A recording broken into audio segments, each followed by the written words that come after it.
कर ली है, अब let's take Instagram reel. Good morning all of you, कैसे हैं आप सब लोग। मेरी तरफ से और जिधर लो था उसकी पूरी टीम की तरफ से आप सभी लोगों को हैप्पी हैप्पी हैप्पी महाशिवरात्रि।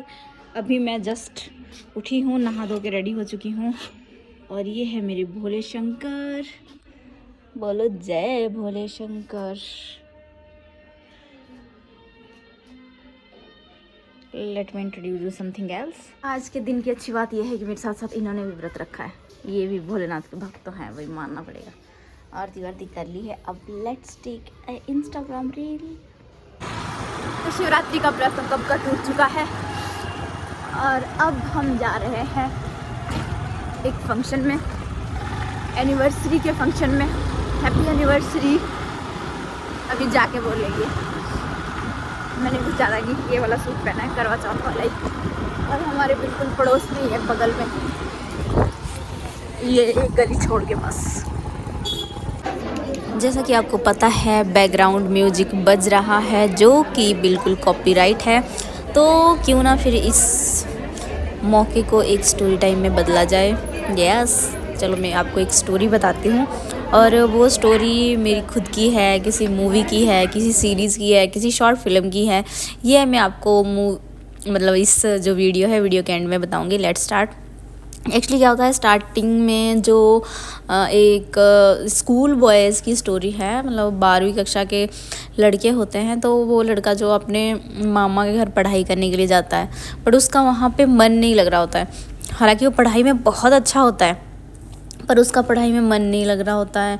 तो फिर उसके यार दोस्त उसको सजेस्ट करते हैं कि तुम ऐसा करो कि कोई सहेली बना लो मन लगाने के लिए।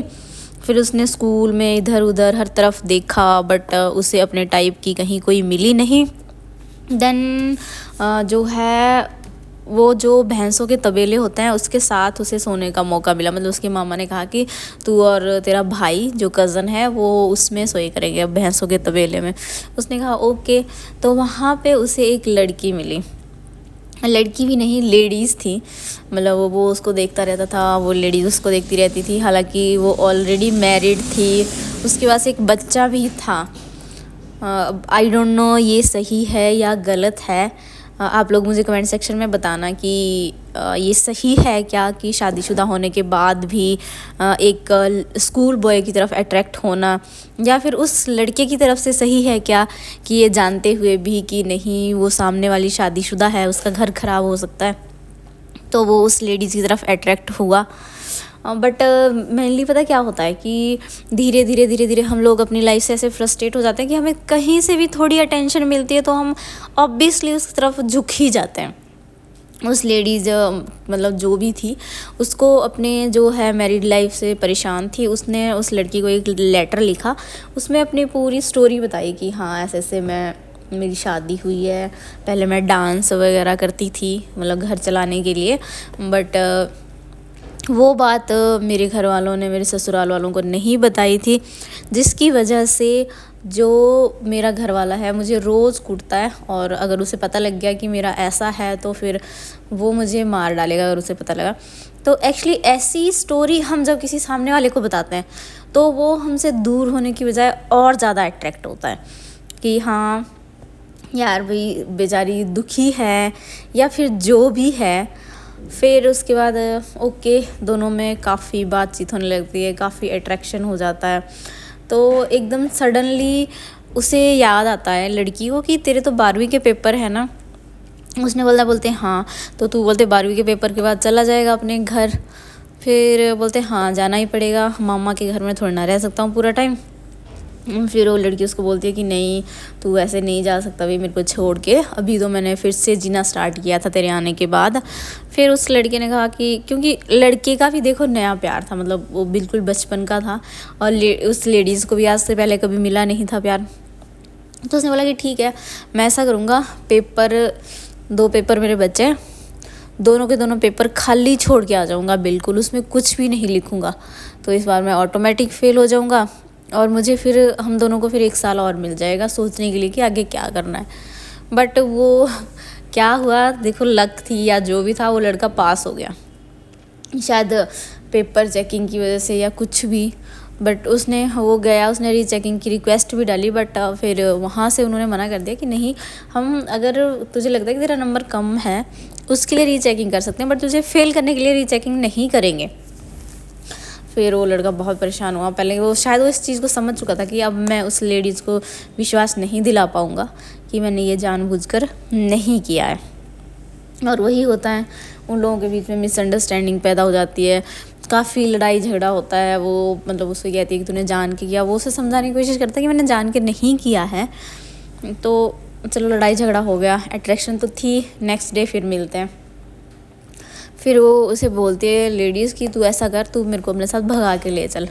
बट न्याणी मत थी, उसने मना कर दिया। बोलते मैं नहीं ले जा सकता क्योंकि सबकी बदनामी होएगी, मेरे घर वालों की, मेरे मामा मामी जहाँ मैं रहता हूँ वहाँ पे, तेरे घर वाले की और तेरे बच्चे की। मतलब इस टाइप से उसने उसे टाल दिया, या फिर कुछ भी सही था जो कहा। फिर उसके बाद मतलब वो बिल्कुल ब्रेकअप हो गया, ख़त्म हो गया। फिर वो लड़का जो है कॉलेज चला गया, बट उसका कॉलेज में भी मन नहीं लगा। फिर वो किसी एक शॉप में काम करने लगा, शॉप में, या फिर आप कह सकते हो कि जैसे ये होता है, क्या कहते हैं इसको, जो चोना वगैरह निकालते हैं, उसके आड़त पे काम करने लग गया। फिर उसने अपने जो उसके मामा का लड़का था उसके हाथ एक लेटर लिख के भिजवाया और उसको भेजा। बट उसका मामा का लड़का 1 महीने बाद वापस आया, तो वो खुश हो गया कि मेरा लेटर वापस आएगा, बट उसका लेटर वापस नहीं आया। उसके मामा के लड़के ने उसको कहा कि नहीं यार, वो मतलब जो ठीक नहीं थी वो लेडीज़, उसका करैक्टर ही ऐसा कि मीन्स तेरे जाने के बाद मेरा भी उसके साथ अफेयर चला, और फिर मेरे दोस्तों का इसके साथ अफेयर चला। फिर उसको मतलब वो टूट गया लड़का इस बात से, उसको यकीन नहीं हुआ। तो जो उसका एक और बेस्ट फ्रेंड था स्कूल टाइम का, उसने उसको भेजा कि तू जा भी पता करके आ कि सच में ऐसा है क्या। तो वहाँ पे गया वो, उसने पता किया और वो एक्चुअल ही ऐसा निकला। फिर वो वापस आया, मतलब उसके बाद वो बिल्कुल ख़त्म हो गया लड़का। मतलब ड्रिंक विंक करने लगा बहुत ज़्यादा, उस पर चोरी वोरी का इल्ज़ाम लग गया, जेल चला गया। उसको छुड़वाने के चक्कर में उसके घर वालों की ज़मीन चली गई, मतलब एकदम 100% ख़त्म। फिर मतलब उसकी शादी हुई, बट उसकी शादी भी नहीं चली क्योंकि उसका ध्यान उस लेडीज़ की तरफ ही था। देखते देखते 12 साल निकल गए, 10 या 12 साल। फिर वो वापस मुड़ के गया उस गांव में कि यार मैं जानना चाहता हूँ कि ऐसा क्या था उस जनानी में कि वो मेरे माइंड से नहीं निकली, मेरे जहन से नहीं निकल पाई। फिर वो वहाँ पहुँचा, फिर उसके घर गया, वो उसे देखने लगा, ढूंढने लगा, बट वो वहाँ पे नहीं थी। फिर वहाँ पे भी आस पड़ोस के लोगों ने भी उसको यही बताया कि नहीं यार वो ठीक नहीं सी, ऐसे वो नाचने वाली थी या जो भी था, मतलब बहुत ज़्यादा अंधगंध बात की। फिर भी उसका मन नहीं माना। फिर उसने इधर उधर जाके पता करने की कोशिश की कि क्या हुआ क्या नहीं हुआ। फिर इधर उधर से पता करने के बाद उसको पता लगा कि वो एक डलहौजी के किसी ड्राइवर के साथ गई है, मतलब सेब वगैरह लेके जो आता था। फिर वो उसके दोस्त के साथ डलहौजी चला गया। वहाँ पे इधर उधर ये वो पता करने के बाद आखिरकार उसने उसका घर ढूंढ ही लिया। फिर उसको मतलब उसके घर के आगे उसने होटल ले लिया। फिर उसको डेली देखता ये वो, बट उसने बात नहीं कर पाया। फिर अगले दिन क्या किया उसने, उसके हस्बैंड जो वहाँ पे उसका हस्बैंड बना हुआ था, उसको बहुत सारी शराब पिला दी और उस बहाने उसके घर चला गया। फिर वो उसके घर गया, फिर उसने उसको ये बोला कि एटलीस्ट तू मुझे बता तो दे कि आखिर हुआ क्या, क्या रीज़न रहा, क्यों तूने ऐसा किया। फिर उस लड़की ने अपनी पूरी स्टोरी बताई कि जब तू गया तुझे पता भी है कि क्या हुआ उसके बाद, तेरे जाने के बाद बोलते तेरे मामा के लड़के ने मेरे को ऐसे ऐसे ठगा। फिर जो तेरे दोस्त हैं वो मुझे ज़बरदस्ती उठा के ले गए, मतलब मेरा रेप हुआ, मतलब बहुत बार। पूरा गांव मुझे इस नज़र से देखने लग गया कि हाँ जब ये स्कूल वाले लड़के के साथ फंसी हुई थी तो ये किसी के साथ भी फंसी हुई रह सकती। और बोलते मेरा हस्बैंड फिर मुझे और ज़्यादा पीटने लग गया। फिर अपनी जान बचाने के लिए बोलते फाइनली एट लास्ट मैं एक ड्राइवर के साथ चढ़ के यहाँ आ गई। अब मेरी लाइफ बड़ी मुश्किल से स्मूथ चल रही है, तू यहाँ से चला जा। फिर उसने उससे पूछा कि तुझे मेरा लेटर मिला।